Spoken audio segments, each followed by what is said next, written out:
वीरो, मंगलवार का दिन, आज कुछ स्ट्रैटेजी बनानी है। 80 पॉइंट 90 पॉइंट ऊपर कैसे निफ्टी बैंक को आज फिर निफ्टी की एक्सपायरी के दिन अप्रोच किया जाए। जय गुड मॉर्निंग। देखिए आशीष, जो शुक्रवार का डेटा था और उस डेटा में जितना फॉल हो सकता था बाजार ने उतना ही फॉल दिया और उसी रेजिस्टेंस को रिस्पेक्ट किया। अप्रोच थी 630 590 के अगर नीचे हम चले जाएंगे तो हम सिंक होंगे और 490 तक का बेस खुला हुआ है और 490 ही दिन का लो था। Same is the case with Nifty bank. 44,020 के नीचे 43,840 यहां तक का स्कोप था। हम स्ट्रांग नहीं बंद हुए और डे लो के आसपास बंद हुए। आज एक गैप अप है। अब इस गैप अप में क्या क्रिटिकल होगा उसको देखना पड़ेगा कि इसको चेस करना है या नहीं करना है या फिर एक सेल ऑन राइज कन्वर्ट हो जाएगा। आपने बिल्कुल बखूबी कहा कि इस डाउनसाइड में एफआईएस की सेलिंग थी 1,000 करोड़ रुपए की। 2661 करोड़ रुपए का डीआईएस का बाय था। एफआईएस ने इंडेक्स फ्यूचर्स बेचा करीब करीब 290 करोड़ रुपए का। 4,000 कॉन्ट्रैक्ट शॉर्ट किए। 547 करोड़ रुपए का स्टॉक फ्यूचर बेचा। यहां भी लॉन्ग काटे 4800 कॉन्ट्रैक्ट। आज उनके कॉल लॉन्ग्स हैं करीब 1,17,000। इसके अगेंस्ट 1,33,000 कॉल शॉर्ट। यानी एफआईएस ने कल थोड़ा सा मन बना के हायर रेंजेस पे कॉल शॉर्ट की है और वो एक रेजिस्टेंस के तौर पे काम करेगा और वो अगर कट जाए तो शायद बाजार का स्विंग अच्छा बन जाए। ये आपकी स्क्रीन पे आशीष एफआईएस के नेट शॉर्ट कॉन्ट्रैक्ट जो कि अब खड़े हैं करीब करीब 87,000 नेट शॉर्ट।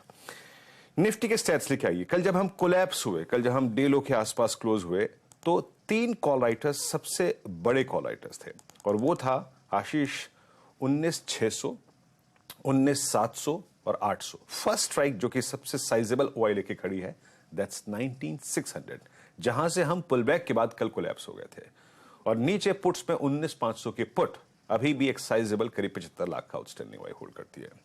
पिरामिड्स अगर आप देखें तो आपको क्लियरली विजिबल होगा कि कल के आई थिंक जिस वॉर जोन में आपने ट्रेड किया उसमें सबसे बड़े कॉल राइटर्स 19,600 देन 700 और उसके बाद 800 पे प्लेस करते हैं और आपकी 19,500 की पुट साइजेबल ओआई होल्ड करती है। मेरी अप्रोच क्या रहेगी? देखिए, बहुत बड़े ट्रेड जोन पे ध्यान नहीं देंगे लेकिन फिर भी लेवल्स पे ध्यान दीजिएगा। रेजिस्टेंस 1 571 611। अगर स्पॉट इसके ऊपर सस्टेन हो गया पोस्ट ओपनिंग आधा घंटा तो स्विंग टुवर्ड्स 642 676 721 पॉसिबल है। एज ऑफ नाउ मैं अगर अपसाइड की बात कर रहा हूं तो सिर्फ 721 तक के। If sustain above 611 for at least half an hour. Otherwise अगर 571 611 की ट्रेजेक्टरी नहीं क्रॉस होती तो ये फिर कोलैप्स होगा for a short trade towards base 1। Base 1 क्या है? 454। सिर्फ अभी यहीं तक के डाउन साइड की बात करेंगे, इससे ऊपर की नहीं। 454 के नीचे अगर कोई सस्टेन होता है निफ्टी तो वो एक कोलैप्स माना जाएगा। ये है मेरी निफ्टी पर अप्रोच। निफ्टी बैंक जो कि निफ्टी आईटी का एडवांटेज निफ्टी कैरी कर रहा है लेकिन निफ्टी बैंक के पास वो ऐसा कोई एडवांटेज नहीं है।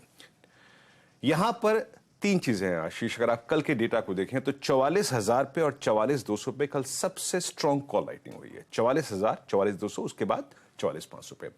पुट राइटर्स के पास कहीं कन्विक्शन है तो वो है 43,700 और उसके बाद 43,500 का जोन। अप्रोच क्या रहेगी? रेजिस्टेंस 1 लेके आइए।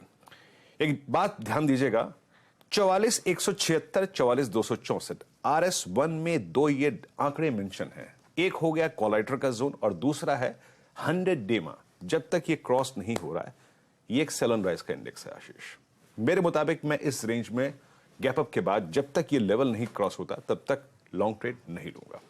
मेरे लिए इससे नीचे सेल ऑन राइज है। वो ट्रेड जो आप शॉर्ट करें वो कृपया करके बेस 2 के आसपास कवर करें।